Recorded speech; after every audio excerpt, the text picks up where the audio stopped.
When we teach beginners or first-time shooters, we often see people shoot like this.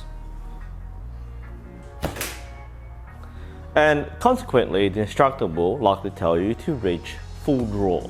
So we're going to go through what full draw is, why it's important, and how you reach it. We're going to first address why. So why do we reach full draw? Why is it important? Why should you listen to someone telling you what good form is? Because at the end of the day, if you can hit the target, then what's working is working, right? So I can shoot with this short draw and hit the target. If I change my aim point, I can probably hit goal. So let's go short draw. See, I can hit goal, it's not a problem, right? That's what most people think, you know, when people do archery for the first time, the first session on the range, they just want to hit that target. So they just do whatever it takes to hit that target. Yeah, it looks pretty easy, right? Now, remember, I'm only shooting at, 5 meters away. You know, most beginner courses might start at 10 meters on the big target face. We actually make it so easy so that it's really hard to miss the target. And consequently, that can lull you into a false sense of achievement, where if you do the right thing enough or you point the bow in the right direction, it's going to hit the goal. The problem is when the challenge becomes realistic, when you move the target back, when you shoot a smaller target. What works at 5 or 10 meters won't work at 20 or 30 meters. And once you start getting to competitive distances, 50, 60, 70 meters, that level of inconsistency with that shot is not going to work. And that's why we fundamentally teach a full draw with a good anchor point, because the main reason is consistency. The important part in this stage is the anchor point, and what we're looking for is a strong contact between the drawing hand and the face. Now the exact anchor point will vary depending on what style of archery you're shooting. Most beginners and trad shooters will anchor along the cheek or along the mouth somewhere. So we'll go with this kind of midpoint. You'll see people shoot lower with the Olympic anchor, that's a little different, but most people will comfortably anchor around here. Now note how I'm saying around here, not here, here. And that is the first mistake people make. And when people say you should touch your mouth or touch your cheek, often people do this. They'll draw the bow back and they'll say, touch your cheek. I'll say, but I'm touching my cheek, I'm touching my face. But you're not actually touching it. But you are, but you're not.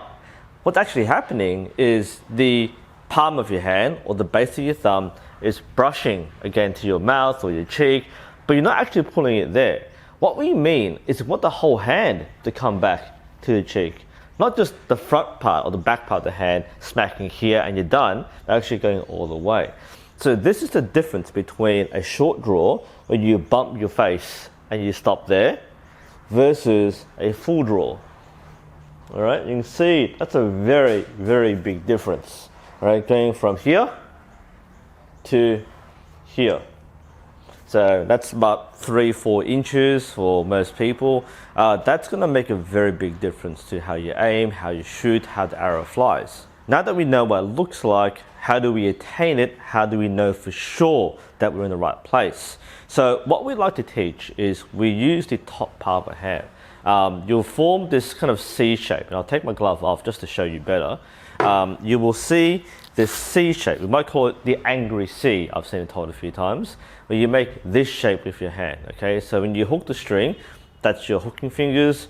That is the shape of the hand. So you have this rough C or mouth shape with the top of your hand, your index finger, and your thumb. This is crucial for any kind of anchor point, whether it's high or low, because you want this entire point of your hand to touch your face. And the more solid, the tighter the anchor point, the better and more consistent it will be. So we'll use the cheek or corner of the mouth, which is commonly taught. So what I want is to have my index finger touching the corner of my mouth or touching my cheekbone somewhere. But I want to especially see or feel this C, this angry mouth going here, right? Hitting a solid spot. So for me, if I'm going for the low mouth anchor, I'll pull it back, and again, always shoot with glove or finger tap. I'm just demonstrating for this. So I'll form the shape with my hand. You can see I have that C shape or the angry face shape. So when I draw, I'm going to keep that contact point really tight. Okay, so it's right against my face. Now, different people have different specific reference points. For me, I like to pinch my jaw, so I'll touch here with my fingertip, my corner of the mouth with my fingertip here, but I'll also pinch my jaw down below. So when I draw, I can feel that grip sit there comfortably. All right, so there are many ways you can do this, but the main point is touch something. So if you have a tight contact point, whether it's cheek or it's jaw or kind of halfway, touch something, squeeze it and make it tight. The tighter, the better. On a side note, many beginners also shoot with a thumb up approach. So they'll pull the string back with the thumb up and they'll pull it back and they'll touch here like this. And I don't like this. It's not taught as a common technique. Many people don't like it. The reason why is it interferes with your anchor because it stops your hand from having a tight contact point with your face because you have to rotate your thumb and it kind of sticks in the way. So it's much better to have the thumb down rather than up. So up gets in the way, thumb down means you can use it as part of your reference point. So thumb up, no reference point, thumb down, reference point. And with that said, what it means now is I have something I can refer to every single time. Okay, so I can reach that point, feel my anchor point, and it's full and it's consistent. With this point, I know by touching my cheek or mouth or jawbone or the above, I've reached the same spot, hence consistency. In contrast, for those who are shooting with the short draw, because you're bumping your thumb or your palm against your face, you never really know how far you've drawn because it could be here, here, here, here, here, whatever. So that's one problem. The second problem is it pivots. So as you bump here, like your hand moves up and down. We'll draw, you bump, and this can move in any such direction because I'm not really touching something solid or anchored. I can move. And that may be good, okay, good enough for short distance. Won't be good enough once you start shooting smaller targets at longer distances. Hence you go from one loose contact point to a tight contact point on jaw or cheek. So just to contrast this, we'll show the short draw, which is the wrong technique. We draw, we bump our cheek, and we let go. Okay, there's not much contact point, not many reference points. And now we reach full draw. So it's a longer draw, we're going to reach our contact point. So we draw, hit the contact point, tighten, and we let go. I'll do another one. Let's get into the shot mindset. So I want to tell myself, reach my anchor point, anchor, contact this.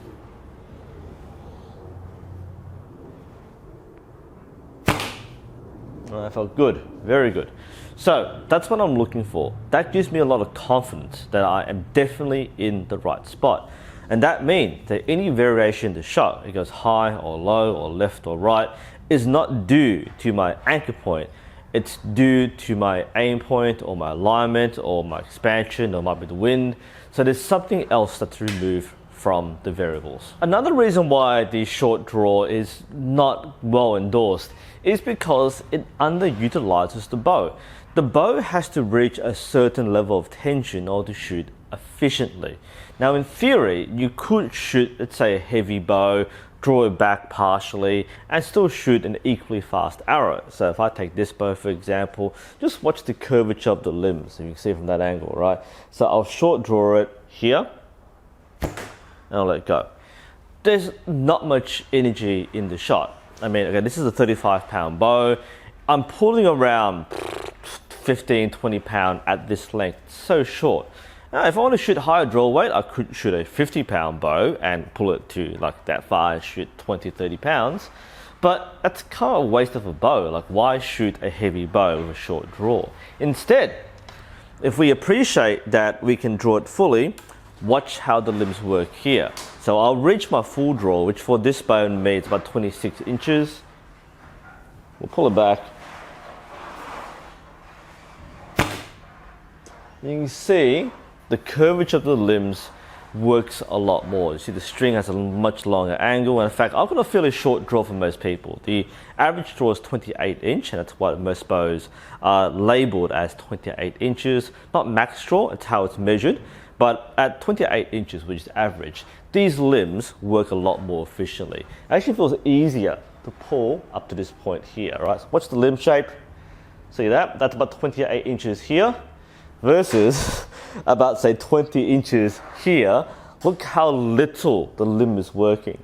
So you can shoot like this, but it's so underpowered compared to this that it's pretty much underwhelming to shoot.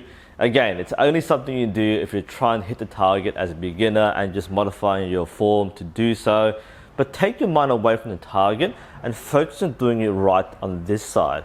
Because if you do it right on this side, all you have to do is look at where you're aiming. Whereas if you're aiming over there, but you don't pay attention to this, then almost nothing you do will make sense. And that's how and why we reach full draw and how we find a good anchor point. Not only is it more efficient for the bow that we have, it also means we can be much more consistent. The bow will only shoot as good as you. And if what you're doing is kind of random, has a lot of variables, then your shot will also reflect those variables. Make it consistent and you have full control of where the arrow will go. Anyway, this is a short video, but a very quick tip. Hope you found this interesting and helpful. Thank you all for watching, and hopefully we'll see you next time.